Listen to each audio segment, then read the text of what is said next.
Assalamualaikum warahmatullahi wabarakatuh. Selamat pagi mahasiswa dan mahasiswi semester 5. Selamat bertemu kembali pada proses belajar mengajar pada perkuliahan Koperasi Syariah ya. Saat ini atau hari ini kita menginjak pada pertemuan ke-12 ya, dan hampir selesai. Karena dalam satu semester kita ini 16 pertemuan itu berikut middle test ya, atau UTS beserta UAS ya. Berarti tinggal 3 pertemuan lagi ya. Dan mudah-mudahan pada pertemuan hari ini kita berikan selalu juga hidayah, inayah, taufik serta juga kesehatan oleh Allah Subhanahu wa taala, dan sehingga pada pagi hari ini kita bisa bersama-sama menyimak dan belajar tentang pokok bahasan dari koperasi syariah ini. Dan hari ini setelah kemarin dengan prinsip jual beli ya, karena prinsip dalam koperasi syariah itu ada 5 itu ya, prinsip titipan. Kita sudah belajar itu di wadiah, ada wadiah yad amanah, wadiah yad amanah. Berikut aplikasinya dalam koperasi syariah itu hanya ada di simpanan, tidak ada dalam produk pembiayaan ya. Jadi tidak ada pembiayaan wadiah. Ya. Yang ada adalah simpanan wadiah.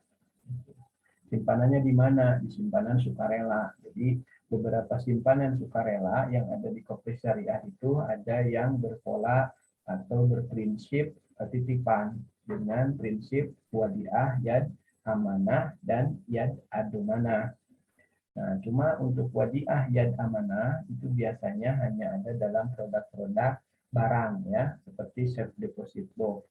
Ya, karena kalau wadiah yad amanah dalam bentuk uang, gitu, kalaupun tetap ada dalam bentuk simpanan, itu biasanya tidak laku. Mengingat karakteristik dari wadiah yad amanah, Anda paham sendiri kan seperti apa. Nah, yang ada dalam simpanan sukarela dengan pola prinsip titipan itu ada di titipan atau wadiah yad adomanah, ya, bukan yad amanah. Tetapi ini pun jika sudah memahami nasabah atau anggotanya dengan karakteristik titipan, biasanya mereka tidak memilih wadiah yad adomanah. Nah, artinya dalam bentuk simpanan sukarela itu banyak sekali anggota yang tidak akan memilih karakteristik dengan prinsip titipan. Kenapa demikian? Karena dipungkiri atau tidak bahwa anggota itu menyimpan sebetulnya ingin ada semacam balas jasa ya, atau bagi hasilnya, sehingga jika motivasinya seperti itu sangat bisa dipastikan bahwa produk yang disebut dengan prinsip titipan jarang sekali ada dalam bentuk simpanan. Jadi kalaupun ada biasanya kurang laku gitu ya. Nah, prinsip titipan biasanya yang laku dalam produk-produk barang seperti gade ya, gade syariah atau rahan dan lain sebagainya. Oke, kemudian prinsip yang kedua adalah prinsip kerjasama usaha. Dan itu juga sudah kita sampaikan di pertemuan ke-6, ke-7, ke-8, kemudian ke-9 ya, di mana yang kita pelajari dalam kurikulum kita hanya ada 2 produk ya, yaitu mudharabah dan musyarakah. Baik mudharabah maupun musyarakah itu dua-duanya menganut prinsip kerjasama usaha. Nah, karena menganut prinsip kerjasama usaha, maka disinilah yang berlaku bagi hasil, kata bagi dari hasil kerjasama usaha gitu. Jadi kalau orang awam memberikan statement bahwa koperasi syariah, bank syariah, insurans syariah, reksadana syariah itu selalu identik dengan pola bagi hasil. Nah, jika kita sudah mengenal prinsip-prinsip syariahnya, maka tergantung dari akad yang digunakan. Gitu. Tapi yang awam kan tidak tahu apakah yang digunakan prinsip jual beli, apakah yang digunakan prinsip titipan, apakah yang digunakan itu prinsip sewa atau prinsip kebajikan. Nah, mereka kan tidak paham, sehingga yang mereka pahami bahwa bank syariah, koperasi syariah itu identik dengan bagi hasil. Sehingga jika ada nanti yang dilakukan oleh bank syariah dan nasabah, yang dilakukan oleh koperasi syariah dan anggota dalam sisi pembiayaan maupun simpanan dengan pola jual beli misalkan, dengan pola baik itu jual belinya baik salam, baik istisna, baik bisaman ajil, maka mereka akan berpendapat bahwa katanya bank syariah bagi hasil, kok ini selalu flat. Nah, Anda yang sudah memahami ilmu ini bisa menjadi agent of change atau agen perubahan, karena seperti yang kita ketahui bahwa saat PPSPP dulu, PKKMB atau ospek, Anda diberikan pengenalan bahwa siswa dulu saat FLTA dengan mahasiswa itu berbeda ya, namanya juga udah maha, pola pikirnya berbeda, kemudian juga proses perubahan ke apa baik di lingkungan masyarakat biasa maupun lingkungan masyarakat industri itu berubah. Makanya disebutlah di sini bahwa mahasiswa dan sivitas akademika lainnya disebut dengan agent of change. Ya, salah satunya ini bahwa Anda yang sudah memahami jika terjadi istilahnya budaya ataupun pola pikir ataupun kegiatan yang memang tidak sesuai dengan apa yang Anda sudah ketahui, Anda harus menjadi sebuah agent dari perubahan tadi ke arah yang lebih baik. Dan disinilah hebatnya sebuah atau seseorang yang sudah melanjutkan studi ke tingkat perguruan tinggi. Gitu. Mudah-mudahan kita bisa mengimplementasikan seperti yang tadi kita harapkan tadi ya. Baik, prinsip kerjasama yang sudah kita pelajari itu ada dua ya. Sebetulnya kalau kita mau belajar banyak, yang prinsip kerjasama usaha itu ada banyak ya. Ada mukobaroh ya, selain mudarobah dan musyarakah itu ada musakoh dan ada yang lain-lainnya. Tapi kenapa yang kita pelajari dua? Yang pertama, masukan dari dunia usaha, dunia industri yang alumni kita terserap di IDUKA atau industri dunia kerja itu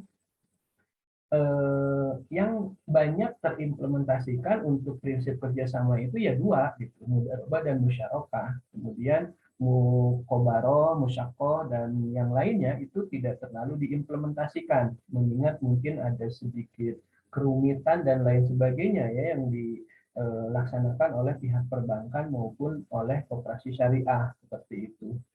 Sehingga dengan demikian, kalaupun dipelajari, selain akan menyita kedalaman dan keluasan yang mengakibatkan atau berdampak terhadap jumlah SKS dan jumlah pertemuan yang harus menjadi lebih panjang, maka dalam kurikulum di Fakultas Ekonomi Bisnis ini kita memfokuskan kepada apa yang memang banyak terjadi di dunia usaha, dunia industri. Ya inilah jadinya, makanya kalau ada yang bertanya kok cuma mudarobah dan musyarakah di prinsip kerjasama usaha itu, padahal kalau Anda baca ya di literatur, di jurnal-jurnal ataupun di buku yang Anda baca, sebetulnya banyak sekali ya prinsip-prinsip kerjasama dalam lembaga keuangan syariah, baik insurans syariah, reksadana syariah, perbankan syariah, kemudian koperasi syariah tentang produk-produk yang menggunakan prinsip kerjasama usaha gitu ya.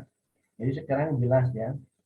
Nah, dari pertemuan kemarin yang kita pelajari hanya mudarobah dan musyarakah. Kedua, produk itu yang ada di koperasi syariah diimplementasikan. Kalau untuk mudarobah ada di simpanan juga, ada di pembiayaan juga. Jadi ada simpanan sukarela menggunakan pola mudarobah, ada pembiayaan atau lending ya yang menggunakan pola mudarobah. Tapi untuk pola musyarakah itu hanya terimplementasikan di pembiayaan musyarakah, artinya koperasi terhadap anggota kredit ya. Jadi tidak ada simpanan musyarakah gitu. Jadi kalau ada yang nanya bagaimana implementasi produk-produk syariah yang menganut prinsip kerjasama usaha. Nah, kalau untuk mudarobah berlaku di dua, baik funding maupun lending ya. Ya gitu. Jadi simpanan mudarobah ada, di deposito mudarobah ada, di giro, kalau di bank besar itu ada giro ya, ada produk giro, itu ada giro mudharabah. Kalau di koperasi tidak ada. Ya. Nah, kemudian juga mudharabah berlaku atau terimplementasikan dalam pelaksanaan realnya itu di pembiayaan mudharabah. Sementara musyarakah tidak. Nah, itu dalam implementasinya. Kemudian apa yang dimaksud dengan mudharabah dan musyarakah? Kemudian perbedaan yang mudharabah dengan musyarakah, saya kira Anda sudah paham ya. Persamaannya ya sama-sama menganut prinsip kerjasama usaha. Jadi sebuah investasi ya gitu, di mana satu pihak sebagai sohibul mal atau investor, satu pihak sebagai pengelola usaha. Nah, kemudian karakteristik dengan mudharabah dan musyarakah perbedaannya gimana? Oh, kalau di mudharabah proyek usaha yang disepakati itu dibiayai oleh satu pihak yang disebut dengan investor, sementara si pihak yang lainnya itu tidak membiayai, mungkin tidak membiayainya karena mungkin tidak cukup uang, tidak punya cukup uang atau lain sebagainya. Nah, itu karakteristik mudharabah. Tapi kalau memang kedua belah pihak itu sudah memiliki kontribusi dana dalam investasinya, kemudian kerjasamanya juga dilaksanakan secara berbarengan, dan di situ sudah bercampur investasi, baik dana, modal maupun dana pemikiran, kemudian usaha dan pengelolaan, maka di situ disebutlah musyarakah, begitu ya. Jadi eh, bagi teman-teman yang kelak nanti Tuhan menakdirkan Anda itu menjadi account officer di bank syariah, ini harus paham betul, karena jangan sampai saat nasabah Anda mengajukan pembiayaan kredit dengan penggunaan yang tadi kita sebutkan, Anda salah memasukkan akad dan peruntukan, dan ini akan bahaya ya, sehingga nanti eh, akan menjadikan bahwa transaksi ini tetap di luar syariah, dan ini tidak boleh. Dan dampaknya juga nanti di masyarakat akan memberikan statement bahwa ternyata syariah sama saja. Kenapa? Karena ada eh, para pegawai yang mengimplementasikan dari produk ini salah kaprah gitu ya, karena mungkin ketidaktahuan, ketidakpahaman. Makanya jika tidak paham ya jangan sekali-kali ada di posisi itu gitu. Nah, justru Anda yang hari ini sudah memahami, menurut saya punya peluang besar untuk menduduki dan menjabat posisi-posisi tertentu, sehingga Anda akan terus belajar, dan pada saat Anda sudah mahir, posisi tersebut akan ditempati dan dibidangi oleh orang yang betul-betul ahlinya, begitu ya. Nah, adapun Anda yang sudah belajar ini ternyata nanti takdirnya Anda jadi PNS, Anda jadi polisi, Anda jadi tentara, Anda jadi eh, jaksa, jadi hakim, ya ini kan menjadi wawasan. Barangkali pada saat Anda ada penanganan atau ada hal-hal yang bersangkutan dengan lembaga keuangan syariah, Anda punya gambaran dan punya basic tentang produk-produk syariah. Sehingga wawasan, skill, knowledge Anda juga menjadi lengkap dengan fenomena atau yang terjadi di kemudian hari. Begitu ya. Nah, di mudharabah juga kemarin ada banyak jenisnya ya, ada mudharabah mutlaqoh, ada mudharabah muqayyadah, dan ada mudharabah mustarakah. Masing-masing jenis punya karakteristik dan keistimewaan tersendiri. Kemudian begitu pun di musyarakah, ada musyarakah wujuh, ada musyarakah inan, mufawadah ya, dan lain sebagainya. Oke, itu sudah. Dan yang ketiga, di prinsip lembaga keuangan syariah ini ada prinsip jual beli ya. Dan di pertemuan ke-10, ke-11 kita sudah belajar prinsip jual beli yang namanya bai murabahah, bai bistaman ajil, bai salam ya gitu. Dan hari ini pokok bahasan kita masih dengan prinsip jual beli ya, tapi dengan karakteristik yang lain selain bai bistaman ajil, bai murabahah, dan bai salam. Yakni apa? Nah, ini bai istisna ya. Bai itu sell ya, jadi jual beli. Jadi seluruh produk di lembaga keuangan syariah, baik perbankan syariah, reksadana syariah, insurans syariah, ataupun koperasi syariah yang memulai produknya dengan kata bai itu pasti jual beli ya. Gitu. Jadi yang kemarin bai salam ya. Nah, cuma bai salam karakteristiknya kan jual beli di mana Memang barangnya belum ada, jadi pembayarannya in from payment sale. Jadi pembayarannya dilakukan duluan ya. Tolong diulang kembali, diingat kembali. Nah, keistimewaan kita belajar virtual asinkron, Anda bisa mengulang kembali dan bisa mengunduh kembali pertemuan sebelumnya ya, sehingga Anda bisa mengulang-ulang kalaupun lupa. Berbeda kalau luring. Dulu luring itu kan kalau sudah lupa pertemuan kesekian kita tidak bisa mengulang kembali kecuali kalau Anda merekam sendiri. Nah, kelebihan virtual asinkron seperti ini Anda bisa unduh bahkan ya, Anda bisa simpan di file Anda sehingga kalaupun Anda lupa dengan penyampaian dan penerangan di pertemuan kesekian, Anda bisa mengulangnya kembali dan mengingatnya kembali. Bahkan bisa membuatkan sebuah catatan-catatan tersendiri. Bahkan bisa juga dari diskusi itu bisa melahirkan sebuah catatan-catatan uraian deskripsi yang bisa jadi menjadi sebuah artikel, bisa jadi membuat sebuah buku ya, seperti itu. Nah, kalau bayi salam itu kan uangnya duluan ya, dan biasanya terjadi di produk-produk pertanian ya. Kemarin ya untuk ilustrasi pembelian apa itu buah-buahan, misalkan rambutan atau mangga, sekarang musim mangga, atau di pertanian di bidang perikanan kemarin ya ilustrasi-ilustrasinya. Jadi di Ba'i Salam itu ada syarat dan rukunnya. Kalau rukun mungkin Anda sudah pada tahu ya, ada penjual, ada pembeli, ada harga, ada barang, ada sigot, ijab kabulnya. Tetapi syaratnya, salah satu syarat yang membedakan antara jual beli secara adat yang sudah kita pahami bersama, sebut saja tengkulak atau ijon, bandar-bandar yang sering ngebajong lah istilahnya ya, ikan-ikan sekolaman ataupun rambutan, mangga sekebunan, 2 kebun, singkong, dibeli per kebun gitu ya, tanpa mengetahui hasilnya nanti akan seperti apa gitu, walaupun diambil sampel singkongnya bagus-bagus, tetapi kan kepastian itu kita tidak ada yang tahu. Barangkali seminggu mau dipanen seperti yang direncanakan, ternyata ada yang nyolong, ternyata ada kawanan babi hutan misalkan turun yang merusak dan mengambil seluruh panennya. Kan itu yang dirugikan siapa? Pasti pembeli. Sebaliknya jika hasil panennya bagus, itu kan yang dirugikan sih yang tukang kebun. Jadi sifatnya masih goror, masih samar, masih untung-untungan, tidak jelas gitu. Dan transaksi seperti itu tidak boleh dalam syariah. Itulah yang biasa kita sebut dengan ijon atau tengkulak. Kita secara adat sudah lumrah, sudah biasa ya, merasa bahwa itu sudah hal yang biasa, padahal transaksi seperti itu tidak sesuai dengan aturan-aturan yang telah ditetapkan dalam ajaran agama ya, ya kita menyebut dengan syariah. Artinya apa? Berarti kita yang sudah paham harus menjadi agen dari perubahan adat yang salah secara berkelanjutan. Dan jika kita berhasil, ya itu menjadi amal baik dan pahala kita ya. Dan adapun pujian dan yang lain itu bukan bukan menjadi prioritas kita ya, seperti itu.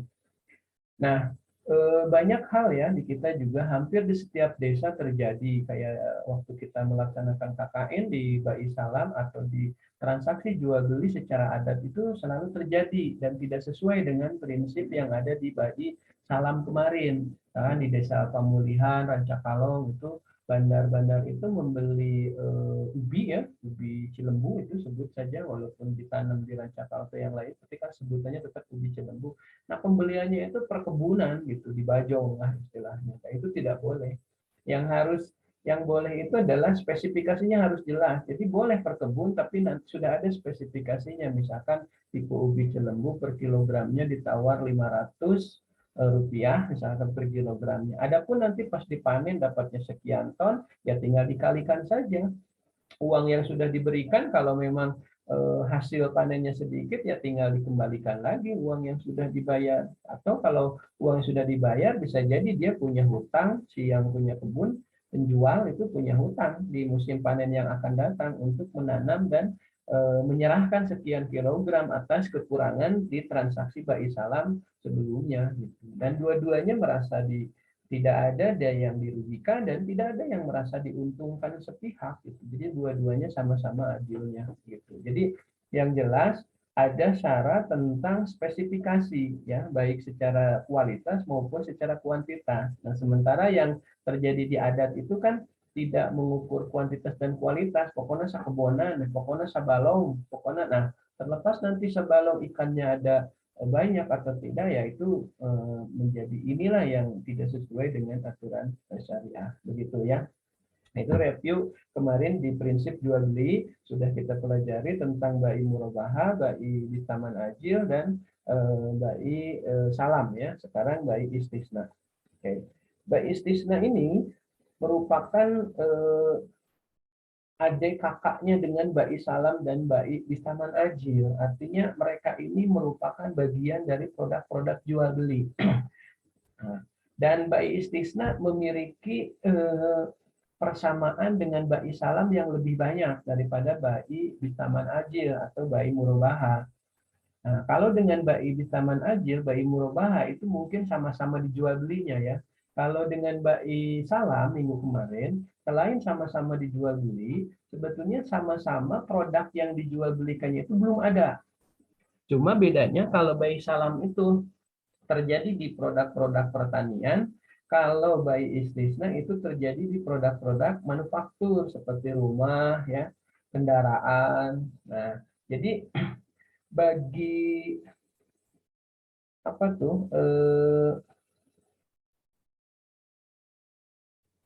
teman-teman yang beli apa itu kendaraan ya, yang beli kendaraan, kemudian inden minta dibuatkan dulu, mengingat misalnya si barangnya itu belum ada. Nah, itu kategorinya bai istisna tuh kategorinya ya. Oke, kita ini dulu nih, share screen-nya agak ini.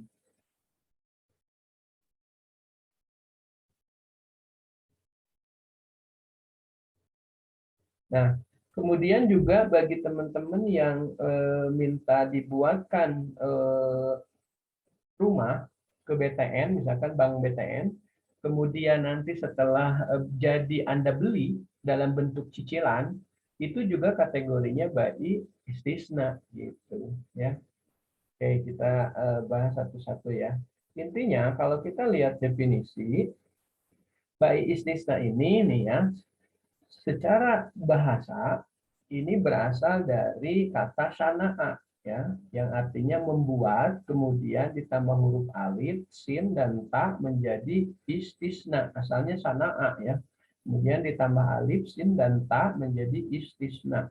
Yang artinya minta dibuatkan sesuatu, dan nanti apa yang diminta dibuatkan itu setelah jadi akan dia beli gitu. Jadi ini prinsip jual beli gitu.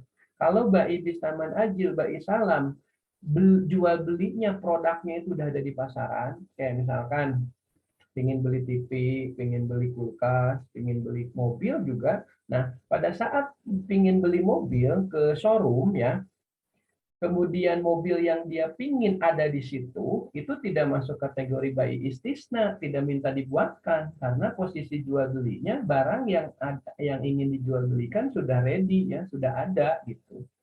Tetapi pada saat Anda datang ke showroom, pingin barang berupa spesifikasi yang justru tidak lumrah, tidak ada, baik dari sisi warna, spesifiki, atau dari sisi cc, atau dari sisi modifikasi produknya. Kemudian Anda minta dibuatkan dan ingin beli, inti utamanya ingin beli gitu, cuma di showroom nggak ada. Kemudian minta dibuatkan, ya. Kemudian showroom pun karena mungkin dia itu hanya penjual, dia mungkin minta dibuatkan kembali ke PT Astra. Nah, pada saat kita minta dibuatkan kepada showroom, kemudian showroom juga minta dibuatkan kepada PT Astra, di situ terjadi bai salam istisna, proses jual beli dengan karakteristik minta dibuatkan terlebih dahulu. Yang pertama terjadi antara nasabah dengan pemilik showroom itu bai istisna, jadi jual beli yang minta dibuatkan karena spesifikasinya yang memang tidak ada di toko. Nah, kemudian si tukang toko itu juga minta dibuatkan dulu nanti kepada PT Astra. Tapi lain kalau si nasabahnya langsung datang ke PT Astra minta dibuatkan, itu terjadi bai salam biasa. Tapi kalau tadi bai salam paralel itu terjadi antara nasabah dengan pemilik showroom dengan PT Astra. Atau bisa juga misalkan karena pemilik showroomnya sekaligus produsen, pembuat, ya berarti di situ menjadi BAI Salam biasa, tidak menjadi BAI Salam paralel. Gitu. Atau begini deh, misalkan begini, Anda itu mau liburan ke Jogja misalkan atau ke Bali, tidak naik pesawat, naik kendaraan bis misalkan. Untuk bekal di jalan, Anda datang ke si pembuat atau pedagang, sebut saja makanan bacang lah sebutnya ya, untuk biasa kan, atau uras lah gitu bacang. Nah, Anda itu datang, Kang, minta dibuatkan bacang, nanti saya akan beli. Kan niat awalnya itu mau beli, mau jual beli, tapi minta dibuatkan dulu untuk tanggal, misalkan kalau sekarang tanggal 26, untuk tanggal 30, misalkan 30 November, karena acara pemberangkatannya tanggal 30 misalkan. Nah, pada produk jual beli bacang tadi, di situ tidak terjadi prinsip ba'i murabahah atau ba'i bisaman ajil jual beli, tetapi terjadi dengan prinsip ba'i istisna. Dan ba'i istisna hampir mirip dengan ba'i salam. Uangnya itu diserahin duluan boleh. Kalau ba'i salam itu kan pasti duluan ya, instrumen faisal. Kalau ba'i istisna, uangnya duluan seperti ba'i salam boleh. Bisa nanti tanggal 30 saat bacangnya diserahin, boleh. Gitu. Tapi di sini sudah terjadi jual beli dengan minta dibuatkan untuk tanggal anu gitu. Dan yang sering Anda lakukan di adat seperti itu, termasuk tadi juga kasus di bidang kendaraan ya, misalkan pingin mobil Fortuner tapi warnanya pingin kuning, kan sangat jarang tuh di showroom ya. Nah, kemudian Anda minta dibuatkan kepada showroom. Karena showroom tidak membuat sendiri, maka dia pun pesan kembali kepada produsen, sebut saja PT Astra. Nah, di sini terjadi jual beli yang posisi barangnya belum ada, minta dibuatkan dulu gitu. Uangnya bisa duluan seluruhnya boleh dengan harganya bisa sekian, tapi juga bisa belakangan saat nanti barang yang minta dibuatkan itu sudah ada, boleh. Dan boleh dicicil, boleh tunai, boleh di bayi istisna ini ya. Gitu. Jadi intinya Anda sudah paham ya, bayi istisna ini kalau secara bahasa berasal dari kata sana'a yang artinya membuat. Ya, kemudian ditambah huruf alif, sin, dan ta menjadi istisna yang berarti minta dibuatkan sesuatu. Al istisna dari sudut pandang bahasa ini telah disepakati ulama bahwa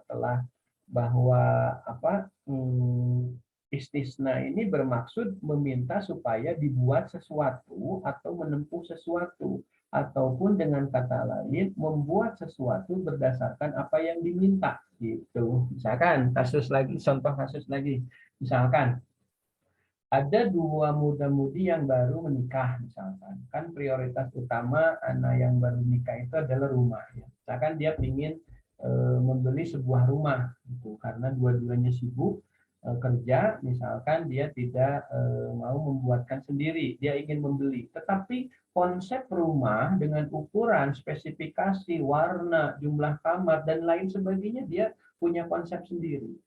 Sehingga datanglah ke sebuah arsitek atau ke sebuah jasa konstruksi, minta dibuatkan seperti ini. Gitu. Nanti kalau sudah beres, habisnya berapa, nah dia akan beli. Gitu. Nah pada saat dia ingin membeli rumah, minta dibuatkan kepada developer, kepada pengembang, kepada arsitek, di situ sudah terjadi yang namanya jual beli dengan karakteristik minta dibuatkan. Nah itulah yang disebut dengan bayi istisna. Gitu. Jadi tidak kategori ba'i bistaman ajil atau ba'i murabahah. Kalau ba'i bistaman ajil begini, rumah itu oleh developer sudah ada, sekian coupling itu sudah ada, sudah dibuatin. Kemudian Anda menawar untuk komplek di komplek B, misalkan nomor 28, itu mau dibeli sama Anda. Posisi barangnya kan sudah ada. Nah, adapun nanti kalau mau tunai berarti itu ba'i murabahah, kalau mau dicicil itu ba'i bistaman ajil. yang jelas tidak masuk kategori bai salam maupun bai istisna. Kenapa? Karena produknya sudah ada, tapi sama-sama jual beli gitu ya.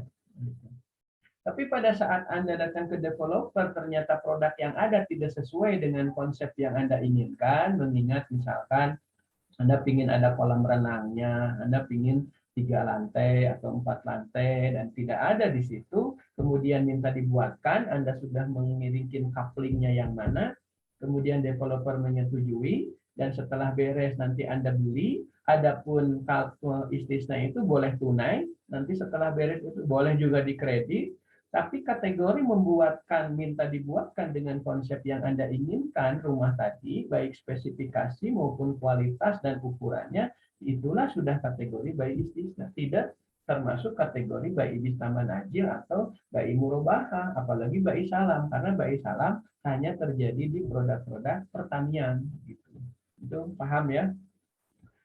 Dan di secara adat banyak transaksi jual beli yang sudah termasuk kategori bai istisna seperti tadi ya, ada misalkan keluarga tadi Anda ya yang mau piknik, kemudian ibu-ibu yang mau liburan ya, mau apa itu ziarah, liburan wisata religi, itu perlu perbekalan untuk malam gitu kan, sekedar mau bikin uras ataupun mau apa, bacang dan lain sebagainya, kemudian Anda tidak sempat membuat, kemudian minta dipesan gitu ya, pesan minta dibuatkan, nanti akan dibeli untuk tanggal sekian, itu kategorinya sudah bai istisna tuh. Kemudian juga rumah itu yang dilaksanakan oleh BTN Syariah itu sebetulnya ada yang bai istisna, ada yang bai murobaha ataupun bai bitaman ajil. Artinya kalau posisi objek yang akan dijual belikannya sudah ready, sudah siap, ada, tinggal ditawar saja, yaitu baik besar kemungkinan bai murobaha. Kalau Anda belinya tunai bai murobaha. Kalau Anda belinya kredit yaitu bai bitaman ajil. Tapi kalau Anda tidak ingin produk-produk yang ada karena menginginkan konsep tersendiri, kemudian tolong minta dibuatkan dulu, nanti setelah jadi akan saya beli, belinya mau ditunaikan, mau dikreditkan, itu kategorinya sudah bukan bai murobaha atau bai bisaman ajil, bahkan bai salam bukan, tetapi kategorinya bai istisna begitu ya. Kemudian Anda ingin misalkan komputer, ternyata komputer yang ada di toko spesifikasinya tidak ada yang seperti Anda inginkan dan Anda minta dibuatkan. Nah, itu udah baik istisna. Terlepas nanti bayarnya mau tunai semuanya ataupun mau kredit, sudah termasuk kategori baik istisna. Tetapi kalau Anda datang ke toko elektronik ternyata membeli apa yang sudah ada di situ, misalkan tunai harganya 18 juta misalkan, berarti itu bukan bai istisna, tapi sudah kategori jual beli bai murobaha karena tunai. Tapi kalau Anda mengambil spek yang sudah ada tapi mau kredit, nah itu bai bisaman ajil. Gitu. Yang jelas besar kemungkinan kalau barangnya sudah ada di toko di pasaran itu antara bai murobaha maupun bai bisaman ajil. Kalau bai bisaman ajil itu terjadi tangguh atau dicicil atau dikredit, tangguh itu bukan berarti tangguh kuat ya, tapi ditangguhkan artinya dicicil. Tapi kalau mau tunai langsung di situ sudah terjadi bai murobaha. Nah, kalau di proses transaksinya bai murobaha itu menyebut nama ataupun harga pembeliannya, kemudian menyebut juga harga jualnya kepada Anda, itu bai murobaha. Tapi kalau tidak menyebut, walaupun Anda bayarnya tunai, sebetulnya itu kategorinya bai musawamah ya. Jadi semuanya proses produk-produk jual beli cuma memiliki karakter-karakter tersendiri dan itu sudah diperbolehkan dalam syariah karena pada dasarnya syariah jual beli itu wa ahalal bai'a wa harama riba. Allah menghalalkan jual beli, yang diharamkan itu riba. Tapi perlu diingat bahwa di jual beli itu ada rukun dan syarat yang harus terpenuhi. Karena yang dilakukan oleh Ijon Tengkulak juga itu sebetulnya jual beli, tetapi karena tidak memenuhi rukun dan syarat, salah satunya spesifikasi ukuran dan spesifikasi kualitas menyangkut jenis, tipe, dan yang lainnya itu tidak disebutkan, sehingga nanti akan rentan dengan ada satu pihak yang merasa dirugikan dan ada satu pihak yang pastinya akan merasa diuntungkan. bisa dari penjual, bisa dari pembeli, sebaliknya pun bisa seperti itu, begitu ya. Sehingga secara istilah bayi istisna ini merupakan akad jual beli antara pemesan dengan penerima pesanan. Jadi saya kira tadi dengan ilustrasi contoh-contoh yang tadi ya, Anda pingin HP nih, nah misalkan, tapi HP-nya pingin tidak ada spesifikasi di pasaran. Misalkan Anda pingin yang lain dari yang lain dan Anda punya konsep pengembangan hoyong kyo, kemudian didengarkan, kemudian diimplementasikan oleh produsen dengan tim IT-nya dan kemudian keluarlah produk yang Anda pesan. Kemudian setelah beres, Anda beli, bisa tunai maupun kredit, dan di produk ini, jual beli ini sudah termasuk kategori bayi istisna, karena Anda sudah minta dibuatkan terlebih dahulu. Tapi kalau Anda membeli HP-nya di pasaran spek yang memang sudah ada tersedia di tokonya, ya itu tidak termasuk dalam bayi istisna, karena tidak terjadi proses pemesanan spesifikasi gitu ya, spesifikasi. Bukan berarti pesan, kalau pesannya begini mah, kok pesan HP tipe anu ada.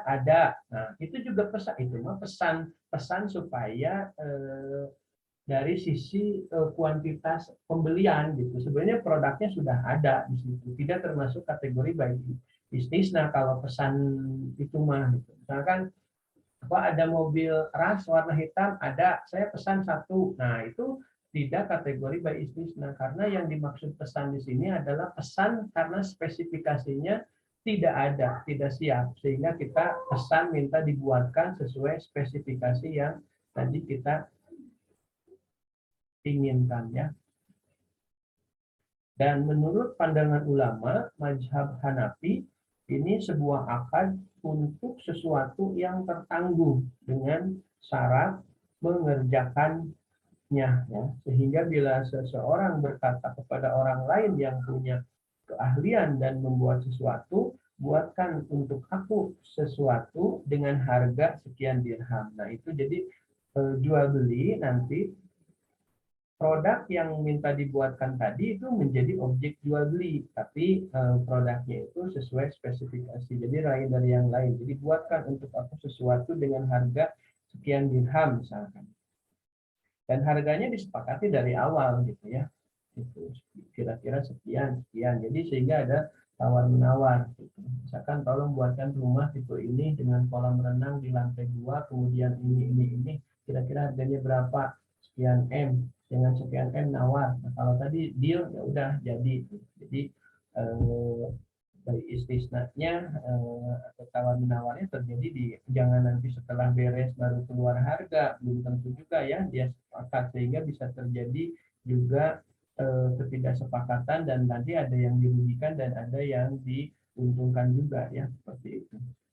Sementara menurut ulama fuqaha bayi al-istisna ini merupakan suatu jenis khusus dari bayi salam tuh kan. Sebenarnya ada banyak kesamaannya dengan bayi salam ya, sama-sama barangnya belum ada, kemudian sama-sama uang bisa, cuma kalau di bayi istisna uang bisa duluan, bisa juga belakangan, bisa ditunai, bisa di kredit. Tetapi kalau di bayi salam itu jelas uang harus duluan ya gitu. Biasanya jenis ini dipergunakan di bidang manufaktur. Bayi salam ini di bidang manufaktur dan konstruksi. Tadi sudah saya ilustrasikan ya, di kendaraan, di komputer, di laptop, kemudian di rumah ya. Bahkan tadi saya mencontohkan di kuliner, di makanan ya, kayak di bacang tadi ya. Jadi ada minta buatkan aku bacang sekian ikat, kemudian nanti saya beli sekian rupiah kan gitu untuk tanggal sekian karena mau ada piknik atau lain sebagainya. Nah, itu sudah kategori bayi istisna ya. Maupun di sini terjadi di manufaktur dan konstruksi. Dan manufaktur dan konstruksi tadi juga sudah saya jelaskan ya, seperti di kendaraan, kemudian di HP, komputer, dan tadi di rumah ya, seperti itu. Jadi dengan demikian ketentuan bayi al-istisna ini mengikuti ketentuan dan aturan bayi salam, jadi hampir mirip ya. Dan berdasarkan penjelasan ini menurut ulama fuqaha ya, jadi ada juga menurut mazhab ataupun pendapat lainnya juga. Jadi tidak harus ini hanya sebagai wawasan saja. Jadi berdasarkan penjelasan di atas dapat ditarik kesimpulan bahwa istisna ini merupakan akad jual beli dalam bentuk pemesanan, ya, pembuatan barang dengan kriteria dan persyaratan tertentu. Jadi spesifikasinya, kemudian juga jenis, kuantitas barangnya itu disebutkan ya, dan disepakati antara pemesan, pembeli biasanya disebut dengan mustasni, dan penjual disebut dengan sami. Ya. Nah ini skema pada lembaga keuangan syariah. Jadi ada anggota koperasi, satu datang ke koperasi syariah, minta dibuatkan. Nah kemudian koperasi syariah membuatkan, dan anggota koperasi nanti nomor 3 membeli. Tetapi jika koperasi syariah ini misalkan anggotanya minta dibuatkan kendaraan tipe anu dengan warna anu, datang ke koperasi syariah. Biasanya mau cicil ini ya biasanya. Kalau mau tunai datangnya langsung ke produsen. Nah, koperasi syariah karena dia tidak mampu membuatkan apa yang dipesan oleh anggota, maka koperasi syariah akan melakukan bai salam lagi kepada pihak yang mampu membuatkan. Nah, di sini rata-rata terjadi bai istisna paralel ya. Dan hampir semua anggota atau nasabah yang datang ke koperasi syariah, yang datang ke perbankan syariah, itu akan terjadi bai istisna paralel, kecuali BTN syariah yang nasabahnya minta dibuatkan rumah, BTN syariah itu tidak melakukan bai istisna paralel ya, karena di BTN syariah itu mereka memiliki divisi untuk pembangunan rumah, karena memang BTN itu identik dengan bank perumahan kan gitu. Jadi dia tidak melakukan bai istisna paralel ya, karena dia lakukan sendiri. Berbeda dengan perbankan yang lain, karena perbankan lain itu fokus utamanya itu kepada penyaluran dana kan. Nah sehingga pada saat ada produk bai istisna ataupun bai salam, hampir bisa dipastikan di perbankan syariah, di koperasi syariah itu akan terjadi yang namanya bai istisna paralel maupun bai salam paralel. Jadi dia itu akan memesan kembali, minta dibuatkan kembali juga kepada yang lainnya. Terus kenapa tuh anggota nasabahnya tidak datang langsung saja ke produsen yang tadi dilakukan oleh koperasi bai salam atau bai istisna? Nah ini mengingat biasanya anggota ataupun nasabah itu datang ke koperasi perbankan karena nanti barang yang minta dibuatkan itu mau dibeli tapi dengan cara dicicil. Makanya dia datangnya ke koperasi. Karena kalau dia mau tunai, dia siap dengan sejumlah uang dengan konsep jual beli rumah ataupun kendaraan spesifikasi yang dia inginkan, maka dia datangnya ya langsung saja bisa ke PT Astra, bisa ke developer pengembang begitu ya. Jadi karena biasanya tidak cukup uang dan intinya mau dicicil, biasanya ya datangnya ke koperasi syariah atau ke perbankan syariah. Itu ya cukup jelas ya. Nah ini bai salam paralel. Tadi saya kira penjelasannya sudah kita sampaikan cukup detail ya, dan saya kira dengan ilustrasi-ilustrasi tadi juga Anda semua sudah bisa cukup dipahami ya. Nah ini skemanya. Nah jadi sebelum kita ke slide ini tadi sudah banyak disampaikan dan diilustrasikan tentang contoh-contoh dari bai istisna tadi ya. Nah, kemudian landasan hukumnya juga ini seperti biasa ya, di syariah itu ada Al-Quran, ada Al-Hadis, silahkan ini tinggal dibaca saja, saya pikir tidak harus terlalu detail, justru yang detail adalah tadi substansi dari apa yang dimaksud dengan bai istisna, bagaimana ilustrasinya, bagaimana implementasi di lapangan, baik di dunia lembaga keuangan syariah maupun di lingkungan masyarakat, dan itu semua sudah tadi saya sampaikan ya. Kemudian rukun dan syarat sama dengan bai salam, ada harus memenuhi rukun dan syarat. Nah ini juga silahkan tinggal dibaca saja ya. Salah satunya kedua belah pihak, baik pemesan mau yang disebut dengan mustani, kemudian yang juga yang dimintakan kepada pengadaan barang yang dipesan yang diistilahkan dengan sebutan sani. Ya. Barang yang diakadkan ada, kemudian sikot, hampir sama ya rukun.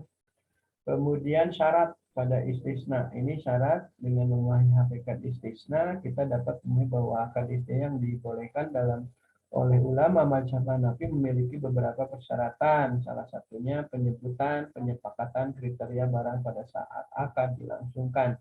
Tidak dibatasi waktu penyerahan. Kemudian barang yang dipesan adalah barang yang telah biasa dipesan dengan akad istisna. Ini menyangkut tidak dibatasi waktu penyerahan, saya kira dalam implementasi selalu ada batasan. Kayak tadi bacang, pada saat piknik. Jadi kalau dia sudah piknik tanggal 30 berangkat kemudian dia tidak ada barangnya, ya itu sudah gagal, artinya tidak berlaku lagi ya bayi salam pemesanan itu karena dia udah lalai dan kejadiannya pun kita sudah terjadi berangkat. Jadi kalau sudah pulang kemudian baru dibeli kan buat apa gitu. Sebenarnya dalam implementasinya ada batasan juga, harus tanggal sekian, tanggal berapa penggunaannya ya. Nah, ini karakteristik akad istisna juga silakan, saya kira adik mahasiswa dan mahasiswi ini tinggal dibaca saja karena substansi penerangannya sudah cukup jelas ya, tadi kita paparkan, terlebih tadi kita sudah mengilustrasikan dan mencontohkan beberapa kasus ya, baik itu yang real di koperasi syariah, perbankan syariah maupun di masyarakat. Nah, ini jenis akad istisna, ada akad istisna biasa, ada istisna paralel. Tadi juga sudah kita bahas ya, ini juga tinggal penjelasannya saja. Jadi saya kira itu untuk pertemuan ke-12 ini ya, dan mudah-mudahan bisa dipahami produk tentang bayi istisna ini. Dan kita selebihnya nanti tinggal pertemuan ke-13, ke-14, dan ke-15 ya. Tinggal 3 pertemuan lagi. Selanjutnya kita akan melaksanakan ujian akhir semester di semester 5 ini.